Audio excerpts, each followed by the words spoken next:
लेकिन मौक़िफ़ हमारा वही है कि सफीर को निकलना पड़ेगा।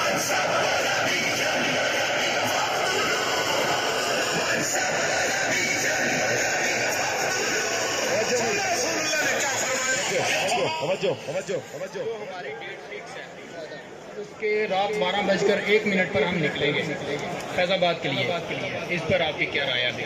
देखें जी, अगर कोई मुस्बत पेशरफ्त होती है और ऐसी मुस्बत पेशरफ्त है जिससे वाज़े तौर पे महसूस हो कि इनकी नीयत खराब नहीं है, कि वो करारदाद पेश कर देते हैं सफीर को निकालने की और कहते हैं जनाब सफीर को निकलने में एक आधा दिन लगेगा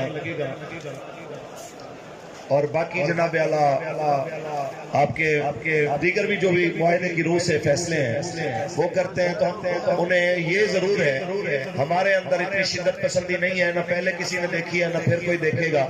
हम कहेंगे जनाब ठीक है, आपको एक आधा दिन चाहिए तो ठीक है आप ले लें, हम यहीं पे बैठेंगे, लेकिन जाएंगे हम उसी वक्त जब सफीर का मामला हल होगा।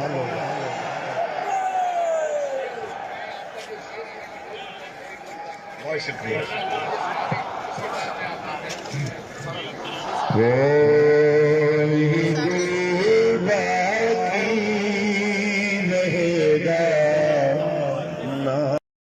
जख्मियों का ये मुतालबा था कि जितना जुल्म इन्होंने कर लिया है आप इस तरह करें कि दो ट्राले बनवाए, एक पे क़ियादत बैठे, एक पे जख्मियों को रखें और शहीदों के ताबूत रखें और जनाब हम सारे चलते हैं जनाब फैजाबाद। लेकिन हमने सिर्फ इस बुनियाद पे मना कर दिया, बल्कि एक शहीद रात को डेरा गाजी खान के थे, हमने उनका जनाजा पढ़ा और रात ही मैयत उधर रवाना कर दी। एक शहीद जनाब इधर अपना कोट अब्दुल मालिक के थे, हमने उनका भी जनाजा सुबह पढ़ के रवाना कर दिया कि हम ये इल्जाम नहीं लेना चाहते थे कि ये जनाजों को अपनी शील्ड के लिए इस्तेमाल कर रहे हैं, कि ये जनाब देखें जी अब इनकी सियासत और नहीं चली, तो ये जनाजों को जनाब अपनी सियासत के लिए इस्तेमाल कर रहे हैं, बच्चे लोगों के मरवा के। अब मौलवियों ने जनाब ये कंटेनर पे जनाजे रख लिए, तो हमने कहा जी जनाजा पढ़ाएं, ले जाएं। अगर ये चले गए हैं ना तो हमारी जान इन शहीदों से ज्यादा कीमती नहीं है, हम भी रसूलुल्लाह की बारगाह में चले जाएंगे।